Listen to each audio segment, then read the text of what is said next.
total edge weight subgraph. Okay, is Steiner tree hopefully clear to people? That's my water over here. Okay, I could ask Arvin to throw it to me, but that seems not like a good idea. Okay. So Steiner tree, of course, is like a very well-studied problem. It models a lot of things that people care about, including this broadcast problem, but also things in like chip design and other kind of communication network problems. It was one of Karp's original NP-complete problems, like 21 NP-complete problems. It's so-called APX hard, so there's some constant below which we know we can't go in polynomial time in terms of approximation algorithms, assuming certain standard complexity things. And so the kind of scope of research on Steiner trees is usually about approximation algorithms. And there's actually like a whole long a long series of constant approximations for this problem. And this is also like the scope of today's talk. We're going to be interested in approximation algorithms for Steiner tree. So like you can imagine that Steiner tree kind of models this broadcast problem that we were starting with. But when you're like really thinking about what it is that a server is doing, it's not like you have some server and you have a fixed subset of clients and then you only ever send messages once to those clients and then forget about your server.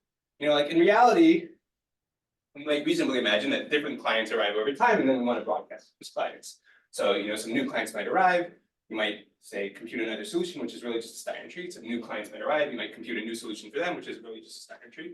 But what we probably don't want to do is we don't want to have to like recompute these Steiner trees every time a new set of clients arrives. Like this is both computationally expensive. We have to solve Steiner tree every time new clients arrive. And it's also bad from kind of a space perspective. Like if you're imagining this is like a distributed network and these nodes are supposed to store how they're supposed to route messages, like you don't want them to store information for every possible subset of clients that shows up related to the Steiner tree that you compute for those clients, okay? So really what we'd like instead is some kind of simple structure that allows us to efficiently compute this sort of repeated broadcast solution. Okay. What is that structure? Well, it's what it's talking about. So this is universal Steiner trees. Now, informally, the way you should think of universal Steiner trees is it's a single spanning tree of the graph that somehow approximates all instances of Steiner tree on that graph. So the rough picture here is like, I start with this arbitrary graph, and then I sparsify my graph down to just like one spanning tree. And now whenever I want to understand things about Steiner tree, instead of looking at the original graph, I'll just look at this graph, okay? So more formally, what actually is a universal Steiner tree? So I'll say an α-approximate universal Steiner tree for some graph G in some root vertex R is just some spanning tree of the original graph where some inequality holds. What is this inequality saying? It says that for any subset of terminals, which include the root, the optimal Steiner tree connecting those terminals on your universal Steiner tree, so over here, should not be much more expensive than your optimal Steiner tree connecting those terminals on the original graph. So notice that we're only dropping edges when we go to a spanning tree, so the cost of the optimal Steiner tree can only go up because we sort of have fewer edges available to us. And we don't want it to go up too much when we move to the spanning. So the picture might look like, you know, if you look at this subset of terminals, like these 4 terminals, then the optimal Steiner tree over here should not be too much cheaper than the optimal Steiner tree over there. And here, you know, like the optimal Steiner tree might use this edge, but this is not available to you in that spanning tree. So you have to do something else, like go around like that. Okay, any questions about the definition of universal Steiner trees? Cool. I'll let you sit with it for a second. I know that I talk quickly, so please stop me if you have any questions or confusion. Okay, so I alluded to this thing about this root. And the first time you see this definition, you might say, like, what's with this like root? Why do we need that root? Why are we talking about roots? Like, why can't we just try and enforce something for every subset of terminals and like be a good approximation for every subset of terminals? And I claim that this assumption about there being some root, which is always a terminal, is somehow necessary for getting any kind of reasonable approximation for universal Steiner tree. Like, there's no hope for a universal Steiner tree that provides guarantees of the following form. Now, just kind of cross out the root stuff that says that for any subset of nodes, you should always be you should always be able to find a good Steiner tree on your claimed universal Steiner tree. Does anyone see the example? So there's like a very simple example that says that achieving something like this with alpha, say sublinear n, is impossible.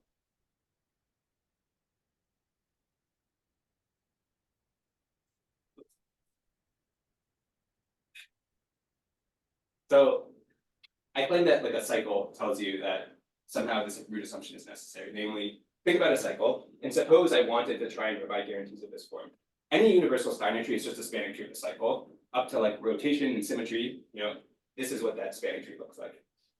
And now if I imagine that each of these edges has weight 1, and I think about the instance of Steiner tree that wants to connect these two nodes, well, in the true optimal Steiner tree, in the underlying graph, you can of course just take one edge to connect them. But now in this like claimed universal Steiner tree, all of a sudden you have to go all the way around this cycle. So there's basically this gap between like 1 and essentially n between these two things.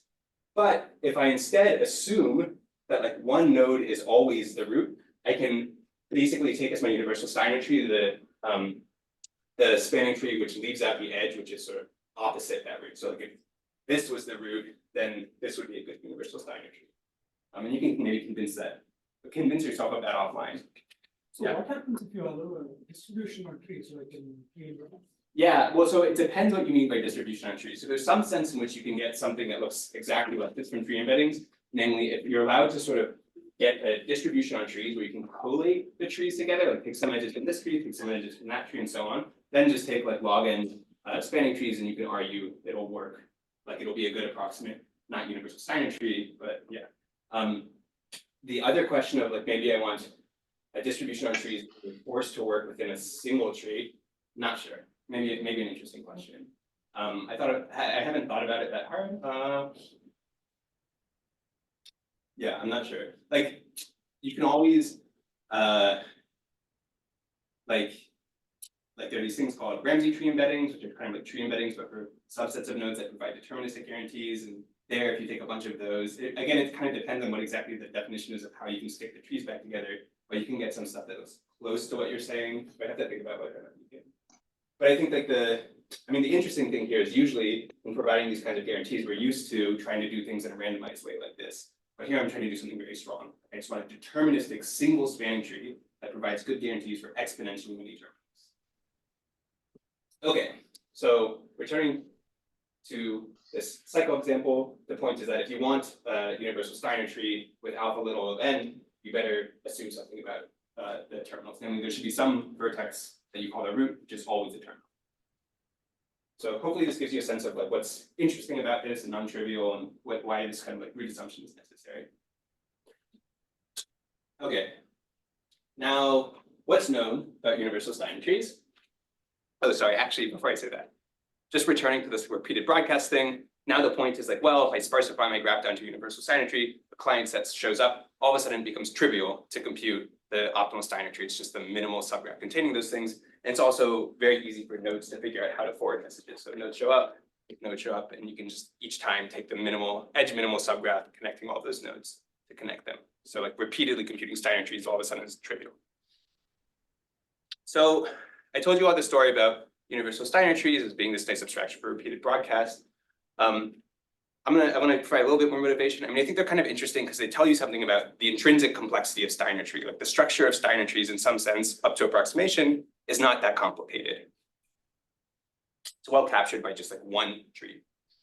And now this last point is maybe more of a theorist motivation, which is that universal Steiner tree generalizes a lot of problems that people care about. Namely, if you can provide me an alpha-approximate universal Steiner tree, you can also provide me an alpha-approximate solution to this problem called online Steiner tree. So this is sort of like Steiner tree, but where the terminals show up over time and you have to figure out how to connect them as they show up.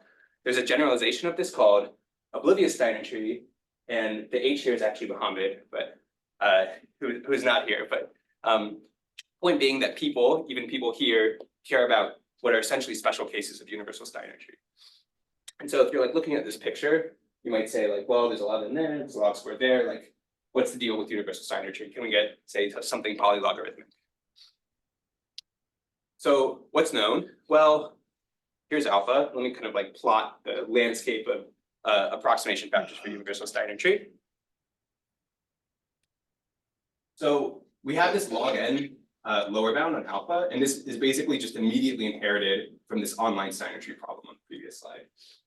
On the upper bound side, there's a Fox paper from a little bit more than 10 years ago that gives kind of a funny bound if you've never seen it before. So this is sublinear, it's smaller than n asymptotically, but super polylogarithmic, like it's larger than any polylogarithm in N. So I've drawn these things kind of like in large fonts and close together, but in the context of approximation algorithms, you should think of these two things as being like very far apart. Like I guess the technical term here is like there's a big gap between the best lower and upper bounds that we know. So what did we do? What's kind of in the title of this talk? We showed that you can always compute a universal Steiner tree, which is polylogarithmically approximate, namely O of log to the 7. Okay. Any questions about that? No. Okay. So just the existence of this object is interesting, but furthermore, you can also give a polytime algorithm to compute it. Now, returning to our picture, like what is this doing? Well, it's saying that sort of the correct range of approximation factors for universal Steiner trees is some small polylogarithmic range. Now, the picture of sort of existing work on this is actually much more complicated. So you can imagine trying to study universal Steiner tree for all sorts of special graph families. So here's just like a list of like some of the works which have studied universal Steiner trees on special graph families, including our own, which gives improved bounds for certain special graph families, namely bounded doubling dimension path width. If you know what that is, if you don't worry about it. I think the only thing I really want to point out about this picture is prior to our work, the best thing we knew for planar graphs, planar general graphs, was like log to the 18. And now we're sort of like blowing that out of the water for general graphs without using like planar structure or anything like that. But this picture is not so important. Really what I want you to remember is just log n lower bound, previous 2 to the root log n upper bound. Now there's a polylog. Okay. Any questions before I move on to like techniques and so on? So I'm going to try and spend the rest of this talk giving you all just kind of like a high level overview of how you go about proving that these things exist and how you can compute them. Now, I'm going to return to this picture several times in this talk. What's this picture? Well, basically, the crux of the proof is the following. If you want to show that universal Steiner trees exist with good approximation factors, it suffices to show that some certain kind of graph hierarchy, which I'll describe, exists, namely something called a strong sparse partition hierarchy. And this connection was observed by this previous work on universal Steiner tree, which gave a 2 to the root log n approximate guarantee. And basically, all of our work is going to hinge on improving the quality of these objects that exist. Now, the way that we're going to improve the quality of these objects that exist is by two things, which I'll talk more about later. One I'll call dangling nets, and the other I'll call cluster aggregation. So this is like really the entire proof roadmap. And something I want to emphasize about this work is like really all of the main ideas fit on like 10 pages. Like it's really not that hard to read. And if I speak quickly enough, I can basically say the entire proof in this talk. So yeah, we'll see how far we get through that. Now, I want to tell you all what a strong sparse partition hierarchy is. In order to do that, I have to tell you what sort of one level of this hierarchy is, namely what a strong sparse partition is. So let me start with that. So informally, this is just some kind of like nice partition of a graph. Namely, it's a low diameter partition of the graph, which satisfies certain nice intersection of Wallace properties. What do I mean by that? Well, you're going to kind of like take your graph, here are the vertices of your graph. You're going to partition them into a bunch of different sets, say these blue sets. And these sets will all have small diameter. And furthermore, they'll satisfy the property that if you look at any ball which is reasonable in an appropriate sense, say this ball, it should not intersect too many of those sets. So here, this like ball intersects 1, 2, 3 sets. Okay? So now let me actually like state this formally. So a strong sparse partition will have 3 parameters. The first is this diameter parameter, and it'll have these 2 sparsity parameters that I'll describe. As I said, it's just a partition of the vertices into a bunch of sets, into those blue sets, which satisfies the following properties. First, the diameter of each of these sets is small, and in particular, the strong diameter. So if I think about adding back all the edges of my graph, which are have both endpoints internal to the same part, and I look at each of these induced subgraphs, each of those subgraphs should have small diameter, namely at most of them. Okay? The second property is about ball intersection. It says, if I look at any vertex, and I look at the ball centered at that vertex of, yeah. So strong diameter is the opposite, right? So weak diameter is when you're allowed to go through other functions. So you add back other edges and look at the diameter. Yeah, yeah. Strong is within the cluster. Yes, strong is within the cluster. So isn't it different from what you said? You said- I think I said it. We'll add back, like, think about all the graphs induced by the edges which have both endpoints internal to the same part. Yeah, so the picture is right, like all these edges have both of their endpoints in the same part of the partition. I'll add back all the other edges in 2 clicks or so. Yeah. But yeah, basically by only moving around within this part, you're supposed to have small diameter. Okay, any other questions? Cool. So what's the second property? It says, well, if you look at a ball, any ball of radius about delta, about the diameter of these things, it should not intersect too many parts, namely at most tau. It's actually like too much to hope for, balls of radius exactly delta not intersecting too many parts. So what you do is you kind of like shrink down the size of these balls by this alpha factor. So the picture here is like if you look at any vertex, or sorry, you add back all of the edges of the graph. And now if you look at any vertex, and you look at sort of all the vertices that are nearby to it, namely, delta divided by alpha. So again, think of alpha as larger than 1. Then you should not see too many other parts. Again, in this case, at most 3, in general, at most tau. Okay, is that definition clear to everyone? Awesome. Yeah, one question, are we working on weighted graphs? I mean, I was wondering, maybe way back when you said what you're trying to show us, I mean, I was wondering if there's gonna be some dependence on aspect ratio or something, or just like. This is weighted, I mean, just if you like pretend aspect ratio is polynomial. But in all these definitions, we're only caring about half diameter.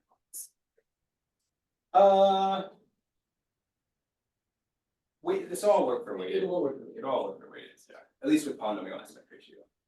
But I admittedly just kind of always assume the aspect ratio is polynomial. But, yeah. So, okay, here's just like a simple example of one of these things. I claim that if I give you a graph, which is a path, namely this, and all of the edges have weight 1, then you can always compute one of these partitions with alpha and tau as constants. Okay, so namely, you give me a delta, I'm supposed to partition this into delta diameter things, and now if you look at any ball of radius about delta, or delta sort of like divided by a constant, it should intersect at most a constant number of these parts. This is an audience question, so hopefully not a hard question, but just to make sure everyone's tracking the definition here.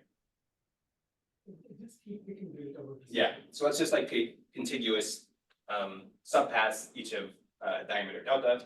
And now if you look at any ball of diameter, essentially delta, I mean, in this case, radius delta over 2, then it will intersect at most 2 of these parts. You can imagine sort of like shifting this ball any way you like. Okay, so there's this like general trend in these kinds of graph partitions where if you think about the path, you're often able to show that you can compute these things with constant parameters. And then when you go from paths to general graphs, you can compute the same things except with logarithmic parameters. So this is known. So basically you can always, if I give you any diameter delta, I can partition my graph so that if I look at any ball of radius delta shrunk down by log n, then that ball will intersect at most log n of my parts. Cool. Any questions about that?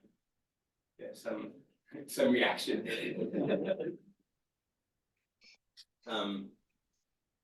So that's one level of these hierarchies. Now I want to tell you about what the actual like hierarchy of these things is. So informally, what you should think of is you should think of these like hierarchies as just like a series of coarser and coarser strong sparse partitions. Namely, you start off with your original graph. The bottom level of this hierarchy is sort of the trivial strong sparse partition where you just have singleton vertices in each part. You go up a level, can you sort of coarsen that partition? So the diameter of these strong sparse partitions is going up, and you keep going up a level, and the diameter keeps growing until eventually the last level of your hierarchy is just everything in one part. Okay, so formally, what is this? So we'll again have these alpha and tau parameters that are similar to strong sparse partitions, and we'll now have this gamma parameter. And gamma will dictate how quickly like the diameter grows from one level of this hierarchy to the next. Namely, one of these hierarchies is just a vertex partition, where the bottom level of the partition is just a singleton partition. So every vertex is in its own part, take the blue partition. The top level is just all of the vertices in a single part, take this purple partition. And now we want each level of this hierarchy to just be a strong sparse partition for the appropriate diameter. Namely, the ith level is just some alpha tau sparse strong sparse partition whose diameter is gamma to the I. So again, as you go from the ith level to the i+1 level, you're allowed to increase the diameter by gamma. Or rather, you're required to increase the diameter by gamma. Okay, And now the second property is sort of this coarsening thing, namely, this is just kind of a funny way of saying that, like, if you look at the red, any part of the red partition, it should be the union of some number of parts of the green partition. The red partition doesn't sort of cut up the parts of the green partition. Okay. Any questions about these hierarchies? If you all don't have a question for me, I have a question for you. So I claim that if gamma is huge, think much larger than the maximum distance between any two nodes in the graph, then it's trivial to compute one of these things with alpha and tau 1.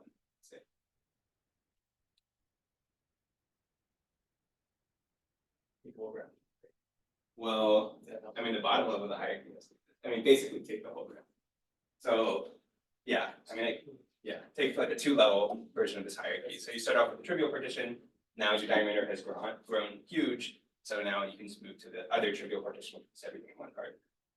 So the point here is you should think of gamma as a parameter that we want to minimize, right? This whole thing is trivial if gamma is very large. Cool. So this is strong sparse partition hierarchies.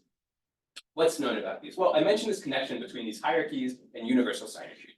So this previous work at Fox showed that if you give me a strong sparse partition hierarchy with sparsity parameters alpha tau in this growth parameter gamma, then I can compute a universal Steiner tree of good quality, namely alpha squared, tau squared, gamma, and log n.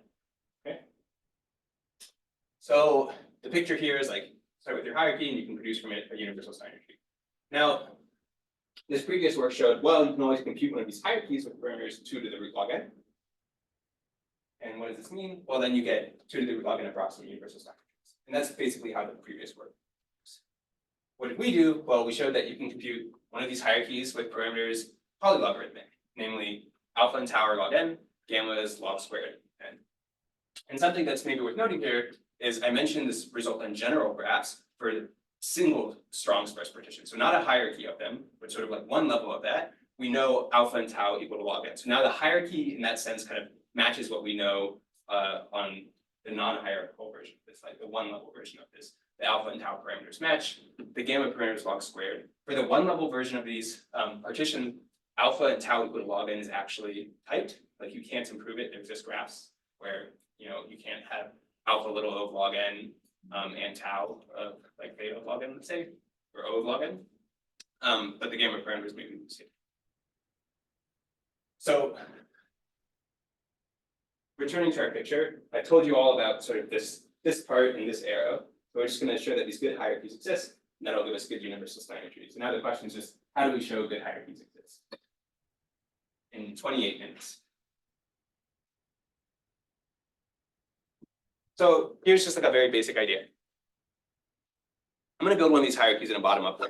I'm going to start with the trivial bottom level of my hierarchy, where every vertex is in its own part, and then I'm going to coarsen that somehow in like a clever way to produce the next level. And so I guarantee that that coarsens that. Namely, you sort of form the green parts by taking the union of the blue parts. And that is a strong sparse partition of diameter gamma larger than that was. And then again, you do this for the next level, and you just keep sort of working your way bottom up to do this. So how exactly is this bottom up process going to work? Well, here's what we're going to do. Imagine we've already computed the I-1 layer, the blue stuff here. And now we want to compute the ith layer. The first thing that we're going to do is we're going to compute what I'll call a dangling net. So that was sort of one of the two ingredients I referred to. The way you should think of a dangling net is it's like a bunch of new vertices that I'm adding to my graph, where each of these vertices has some edge to the original graph, and exactly one edge. So it's sort of like new degree 1 vertices that you're adding to your graph that are kind of dangling off of your graph, hence the name. And now the next thing I'm going to do is I'm going to run some kind of like clever coarsening procedure, which I'll call cluster aggregation. This was the other ingredient. And this coarsening procedure will guarantee that each one of my new coarsened parts of my partition has exactly one of these net vertices in it. So the picture will look something like this. We're now at coarsen the blue partition, and notice that each of these green parts has one of these net vertices in it. Okay. So this is like the very high level of how we're going to do this. Now I'm going to give you without even telling you the definitions of these things, I want to give you the very high level of how you prove that this works. This slide, I think, is like really the crux of the paper, and if you understand this even at an intuitive level, you've like understood like 90% of this paper. So here's the proof idea. Well, when we're computing the ith level of this hierarchy, we just want to make sure that balls do not intersect too many of the parts. So we're going to think about one of those balls. So say that's your ball. And now we're going to appeal to the properties of these dangling nets in this cluster aggregation problem.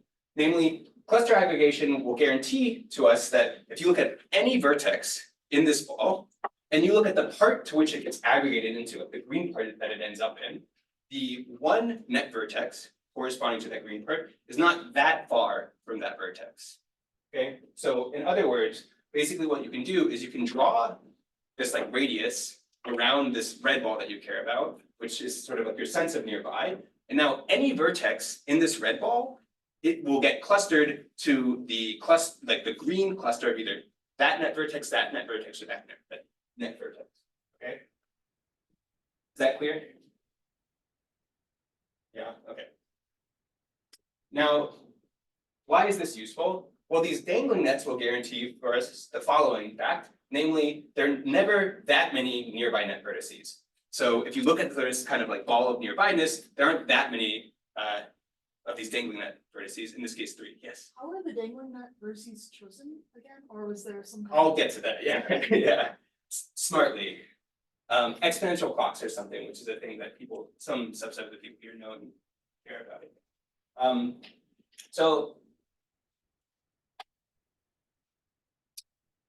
what does this mean? Well, any vertex in here will end up in the cluster of this vertex, this vertex, or this vertex. There aren't that many candidates here. There are only 3, which is to say that when you then go and coarsen things, like not that many clusters will intersect this ball. So notice that, you know, if you look at this red ball, the only things which cut into it are sort of the green clusters corresponding to this net vertex. Okay, that's the whole paper. So for the rest of this, we're gonna try and like actually do this out as formally as I can in the time I have remaining. Any questions about this before I move on? I'll show this picture at least 2 more times. Cool. Okay. So what is cluster aggregation? Let me start with this like coarsening problem. So informally, the problem is as follows. We're going to imagine that you're given some vertex partition of your graph, and you're also given what I'll call portal vertices. You should think of these as just like the net vertices that I started with. So an instance of cluster aggregation looks something like this, where we have this blue partition, and then we have up to 1 portal per part in the blue partition. So these like blue squares are the portals. Okay. Now our goal will just be to coarsen this partition so that we end up with exactly 1 portal in each of the coarsened partitions.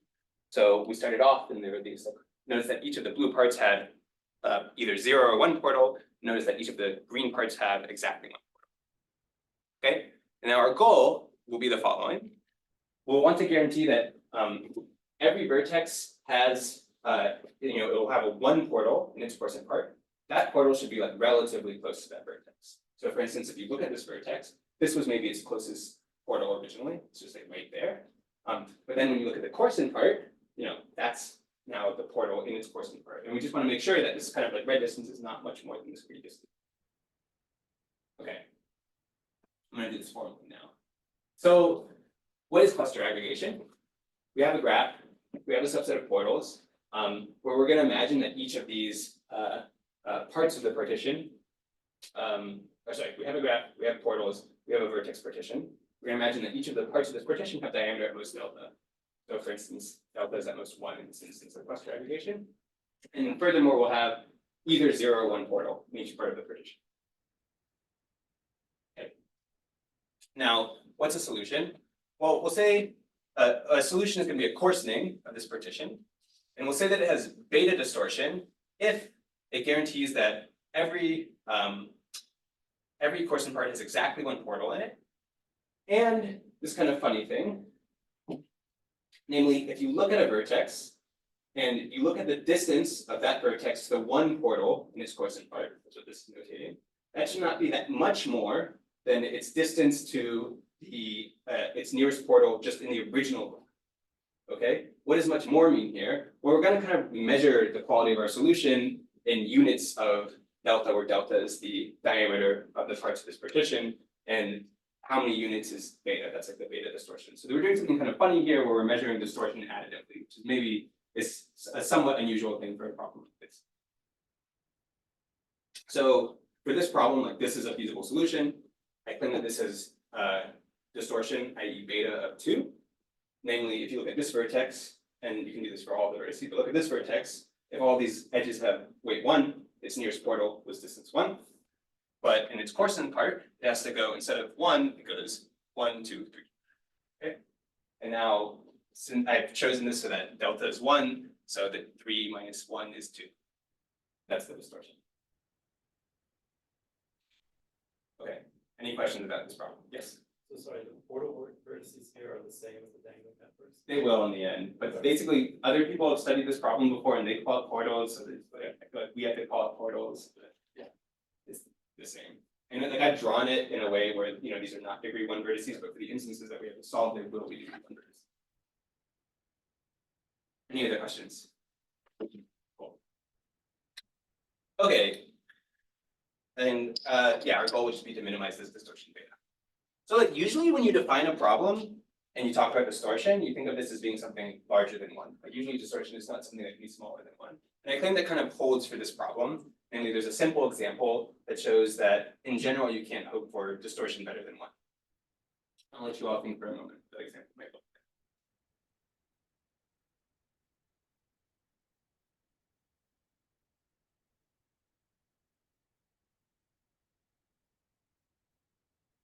Any thoughts?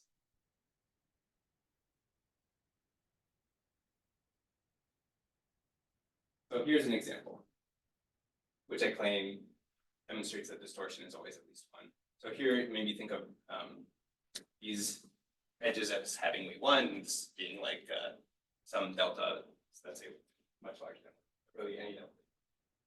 So now think about solving cluster aggregation in this problem. This cluster originally had a portal, this one originally had a portal, that one needs a portal, its coarsened part. So you have to sort of aggregate this into this side or that side, okay? Up to symmetry, let's say we do it this way. But now if we do that, and you look at that vertex, well, originally it only had to go distance 1 to get to that portal, but now it has to traverse this part and then go to that vertex, okay?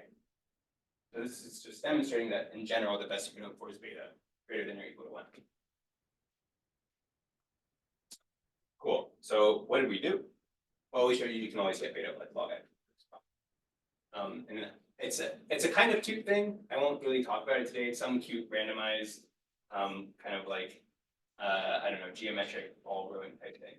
But, it's a little bit fiddly, so yeah, maybe worth checking out if you like this kind of thing. So what are we doing? Well, again, we're just going to try and compute like coarsening our partitions to produce this hierarchy by adding these degree 1 vertices and then coarsening with cluster aggregation. I just told you all how to solve this cluster aggregation with distortion log n. Now I want to tell you all what these dangling units are. Okay. So what are these dangling units? I've kind of talked about them already, but the picture you should have is the following. Like, I'm just going to add a bunch of degree 1 vertices to the graph. So here are my degree 1 vertices. And now I'll guarantee the property that if I look at any vertex, it's like not that far from one of these degree 1 vertices that I look at, that I added. So if you look at this vertex, you know, it doesn't have to go that far until it finds one of these degree 1 vertices that I added, okay?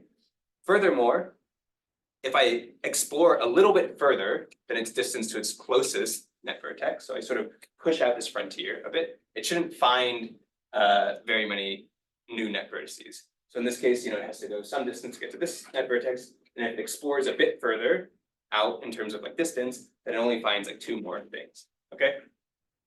Thing units. Any questions about the informal definition? Cool. So let me do this formally.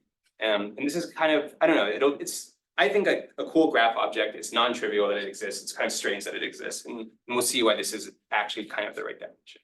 So suppose I give you a delta, then I'll say that delta covering alpha tau sparse, and these are purposefully chosen parameters that look a lot like the parameters we're choosing for these partition hierarchies.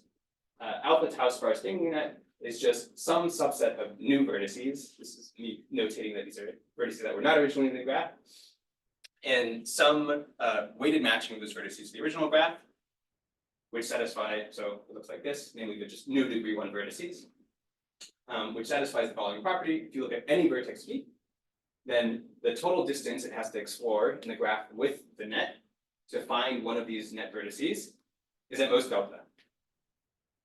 Okay, so everyone's within delta of a new net vertex. There's v, it has to go delta until it finds somebody. Okay, now I want this second point, and this is kind of a subtle point, to say something like, you don't have to go much further after you find a net vertex, or if you don't go that much further after you find a net vertex, then you don't find too many net vertices. Okay.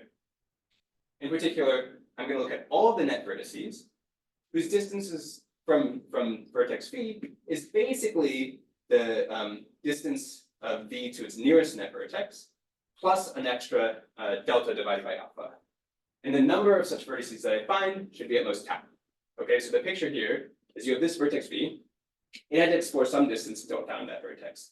If it then expands that ball by another delta divided by alpha, it should find at most tau many other net vertices. Okay, so basically everybody's close to a net vertex, but nobody is close to too many net vertices. And the kind of subtle thing here is like you're looking delta divided by alpha further than the distance until you found somebody. You're not looking distance delta plus delta divided by alpha. So there's something a little bit strange happening here, where your notion of sort of like the radius in which you don't want to find too many net vertices depends on how close your closest net vertex is. Okay, any questions about this? No. So I want to like spend a little bit of time like trying to build some appreciation of this definition because it's doing something strange and interesting. And in particular, I claim that this net kind of has to dangle. Namely, if you wanted to provide similar guarantees, but instead of adding new vertices to your graph, you're just looking for vertices of your original graph, that would be impossible. So let me give you a definition which is not possible. So suppose I want to do the same thing, except now these net vertices are supposed to be a subset of vertices of the original graph. Okay? I claim that this is impossible if you want polylogarithmic alpha and tau, given any delta. And the graph is simple. It's a tree. It's a tree of depth 2. And it's a regular tree of depth 2. So what do I mean? Well, here's an example. Suppose I think about the following graph. So I just take a vertex, and it's like a star of fan out root n, where each of those edges has length delta. Okay. And now for each of these leaf vertices, I just hang off another one of these stars. Again, each of fan out root n, where each of these edges has length delta. Okay. And now let's like think about what would happen if I tried to find a net that satisfies these properties on that graph. Okay. It's going to look like pretty bad. Namely, if you look at like this vertex, right, let me do it here. So if I look at this vertex, then either the only vertex within delta of this vertex is that vertex or that vertex, right? And it symmetrically holds for all of these vertices. And what that means is if you don't include that vertex in the net, then you have to include all of these vertices. But if you include all of those vertices and you look at the ball centered at that vertex of diameter delta, then you'll find root n many vertices, like within distance delta, which is also exactly equal to your distance to the net. So what does this mean?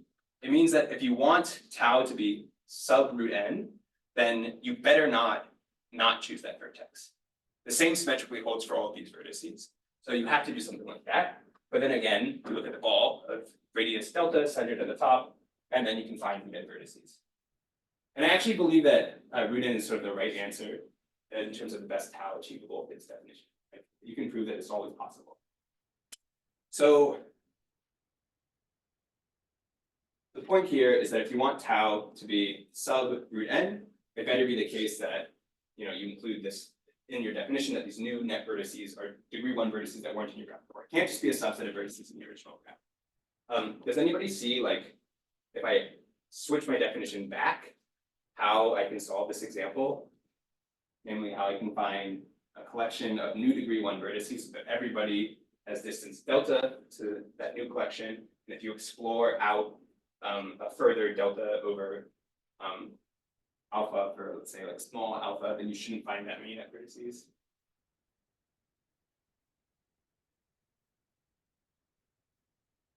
Okay, it's like a debt, yeah. Do you put one on each of the middle layer and then one on the root? Yeah, I think that would work. I'm gonna do something even sillier, which is I'm just gonna, okay, so here's again, the original definition. I'm just gonna put one everywhere. So suppose I just like add one to everybody where all of these edges have like delta, oops. And now if you look at any vertex, it's within delta of one of these nodes, but you can basically explore an additional, easily you can explore an additional delta. So you can even look at your ball radius 2 delta, and you still only find one other node. So somehow we're doing something, like there's something interesting happening in this definition where you're kind of like pulling vertices away from the metric of your graph, and that allows you to satisfy these nice sparsity guarantees. Cool. So I have like 10 minutes left. I'm trying to think of what I want to do in the remaining time. I'll probably like flash some proofs in front of you all, but not go through them too carefully.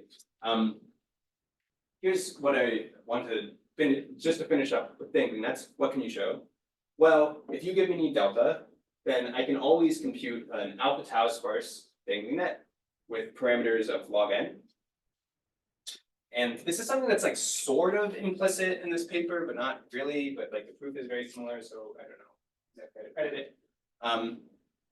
And now this the point in the top where I say exponential clocks. I mean, there's kind of this funny thing where proving the existence of this particular kind of net ultimately comes down to some sort of exponential clocks trick, which at least as far as I know, was kind of originated by this paper from the parallel algorithms community by Miller, Peng, and Chu. This like SPA 2013. Does anyone know this paper already? Yes. Okay. Good. Yeah. So I don't know. This is just kind of like a good randomized algorithms trick to have in your back pocket if you don't know it already. And you can do all sorts of nice things with it, like show that these data limits exist. So where does this leave us? Well, again, we're trying to just like coarsen these partitions and like go level by level. And I told you all beta distortion solutions for cluster aggregation. I've now told you all these like log n solutions for these dangling nets. And now basically all you have to do is show how to solve or show how to construct the next level of the hierarchy in this manner using these things with these polylogarithmic parameterizations. So I'm going to return to like the main proof idea. So again, the proof idea, now that we've seen the actual definitions of cluster aggregation dangling nets, is just the following. In order to coarsen the blue partition to the green partition, we're just going to think about a ball that we don't want to intersect too many things. We'll say like cluster aggregation will guarantee that every one of these, the vertices in this ball, gets sent to a net vertex which is nearby, like in this radius of like nearbyness. And the dangling nets will guarantee that there are not that many vertices in that nearby net. So remember, there's like the sparsity or like guarantee of dangling nets. That's kind of the second point there. Okay, so now it's like if I had more time, this is the part in the top where I just like show the entire proof. I only have 7 minutes, so I'll do the easy part of the proof and not the hard part of the proof, just so you can get. Not the hard part of the proof is not that hard, but yeah. So how does this proof work? Well, again, we want to compute the ith level from the I-1th level. We can assume inductively that the I-1th level has diameter, strong diameter gamma to the I-1. As it turns out, the right parameters for gamma for us will be alpha times beta. Beta is going to be the distortion to the cluster aggregation solution. Alpha will be the sparsity parameter of these danglings. Like it's dictating how much further you go out. You find one of these net vertices, and then guarantee that you don't find too many more net vertices. Okay, so the picture here is like, here's my partition. Everything has diameter gamma to the I-1. Okay, now literally all we're going to do is we're just going to compute a delta covering alpha tau sparse dangling net for delta equal to some carefully chosen parameter. Namely, it's essentially gamma to the I. So remember that gamma is alpha times beta. This is alpha times beta times gamma to the I-1.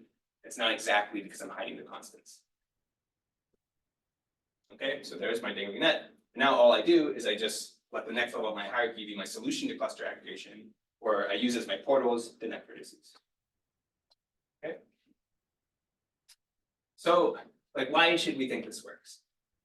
Well, we have to like guarantee two non-trivial things about each level of the strong sparse partition hierarchy. The first thing we have to guarantee is that it's low diameter. The second thing we have to guarantee is this like ball intersection property. I'm just going to describe the diameter part, and I'll show that the ball intersection proof is like it fits on this much of the slot.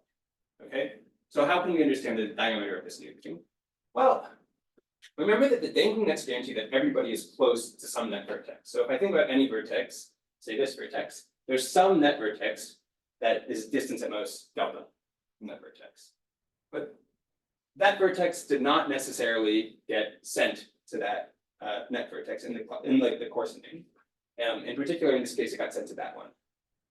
But this is where like cluster aggregation comes to save the day. You know, cluster aggregation guarantees that you get sent to somebody that's like pretty close by as compared to this thing. So this was originally distance delta. The guarantees of cluster aggregation is just that you get sent, like you get clustered with something whose distance was your original distance, which was delta, plus this beta distortion times the diameter of the sort of like previous level of the hierarchy in this case, but like the diameter of the input partition for cluster aggregation. And so just by assumption, that is gamma to the I-1. Okay. And now is when I just say like, oh, well, since we chose the parameters in an intelligent way, we know that basically delta plus beta times gamma to the I-1 is up to constants alpha times beta times gamma to the I-1. And because of the way we choose our constants, this is like gamma to the I/2, which is to say that the distance from this vertex to that vertex is at most gamma to the I/2. That's true for every vertex in here. So just by triangle inequality, by going through that net vertex, every pair of vertices in here, the distance at most gamma to the I. Okay, so even if that didn't make sense, I hope that you can appreciate that I said the entire analysis in about 20 seconds. I didn't use anything other than the definitions of these objects and triangle inequality. Okay, so I'm not going to try and do the sparsity analysis, but I will just sort of like click through it so you can see how short it is. And it fits on this much of the slide. The only caveat is I have to write it a little bit smaller than the previous slide, but it does fit on that much of the slide. And I'll just like click through this, but remember this picture of like nearby net nodes. So basically now the question is, you just kind of like push through the definitions and the way that we chose these parameters. And it allows you to sort of reason about the distance that things get sent. But the picture I want is basically this one, where you define some notion of nearbyness, which ends up being exactly the distance that the dangling nets are providing you sparsity guarantees. So all of this is just arguing that if you look at any vertex in this ball, and you look at the portal to which that thing got clustered, so like this vertex in the ball, and it got clustered to that portal's distance can be at most this value, this purple radius, from the center of that ball.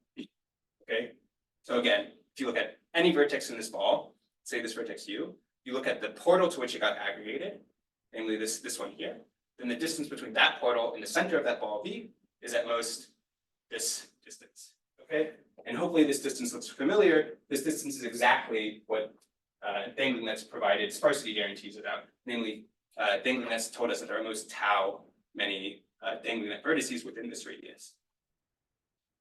Okay, and like this is the entire proof. Up to the constants that I'm hiding. Okay, any questions about that? So I would sort of slightly orthogonal question, not related to the details, but you know, distributed computing, there's this other very powerful sparse partitioning technique due to our book and linear and Sachs and so on. Linear and Sachs, in fact, sort of predated Berthal type stuff. Right? So there again, you grow some balls that, you know, as long as it's growing fast enough, you keep putting stuff in it. But you know, if you come to a place where it's not expanding enough, you make this. I'm wondering if that, but that doesn't have the ball intersection property. It doesn't have the ball intersection So property. I'm wondering if there's something that can combine. This ball intersection sounds like a cool property. I wonder if there's something that can kind of get the best of both. So the answer is yes. So basically, if you analyze this this exponential clocks algorithm that I described before, due to Miller-Peng-Chu, it kind of provides you all of the sort of like low diameter decomposition guarantees that you might want. So it provides you a few things. It provides you, one, this sparsity guarantee. It also provides you, I guess what people would usually just call like the LDD guarantee, which is like if you look at an edge, the chances that it's cut, assuming you set the clocks at the correct rates, is, let's say, constant.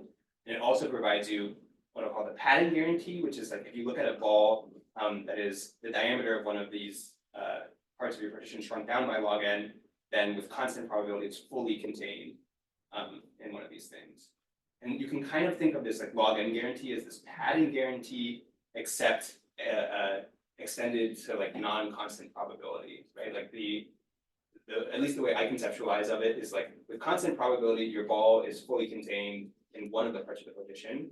Say probability a half, with probability a quarter, you're in two partitions. With probability an eighth, you're in three partitions.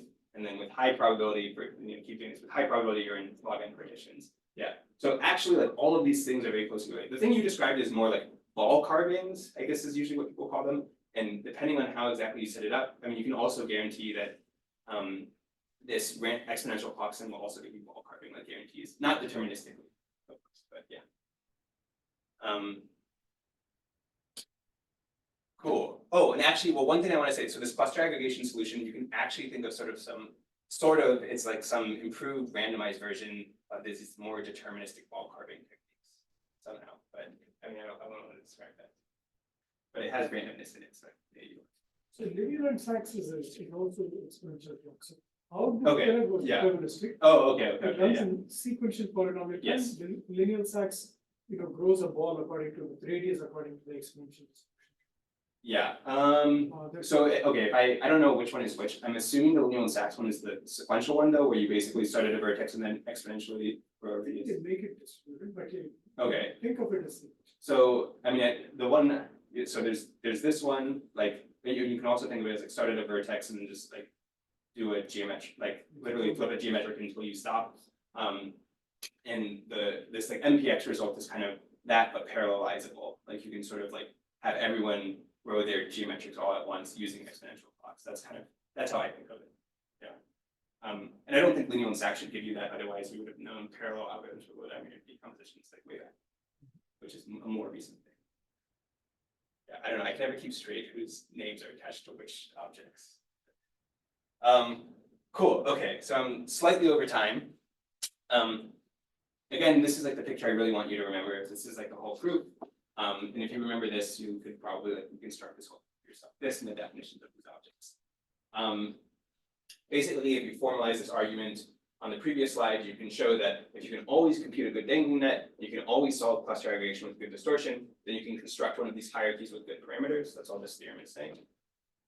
And then, of course, I already discussed how you can get these dangling nets with good parameters and this distortion to be low, and then out comes your hierarchies, which in turn give you your universal Steiner trees as per our main. Okay, so let me just quickly summarize, and then if anyone has any questions, I'm happy to answer them. So this was a talk about universal Steiner trees, which are just these like single spanning trees that approximate all Steiner trees well. We give the first polylogarithmic-approximate universal Steiner trees. The way we did that is by constructing these polylogarithmic strong sparse partition hierarchies. And these hierarchies, basically, the construction of them hinged on these two objects, these dangling nets and this cluster aggregation. So there are a lot of nice open questions here. I'll list some of the things that I like and kind of thinking about. So, I mean, the first and most obvious one is, can we get tight bounds for these problems? Like, can we close the polylogarithmic gap? The lower bounds we have here are in some sense very weak, but for a much easier problem than universal Steiner trees, so probably bumping up the lower bounds would not be like so incredibly hard. People have studied and care about universal Steiner trees and restricted graph families. So we studied, say, bounded path width and bounded doubling dimension, but improved bounds for bounded tree width graphs and planar graphs are still totally open if you know what those are. And lastly, I just think that these are like really strong objects that in some sense have like no business existing at all. And so there should probably be other nice applications of them in other parts of algorithms in TCS. I'll leave it to you all to decide like what those applications are. So that's my talk. Thank you all for your attention.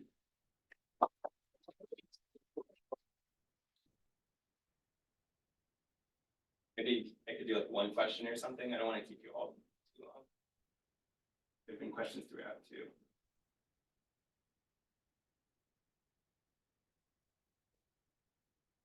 So we conjecture that log n may be the frequency. No, I don't think, I don't conjecture that, maybe other people do. I mean, I think even like, I was talking to Mohammed about this earlier today, okay, I can't click all the way down. But even for like oblivious, this oblivious now, Steiner tree, yeah, we know log squared, and there the gap is still open even. So, yeah, I mean, if you wanted to get log n, probably bring the oblivious thing down from log squared to log n would be the first thing, not the universal Steiner tree thing. But he seems to think that's an open hard question, so I assume it's an open hard question.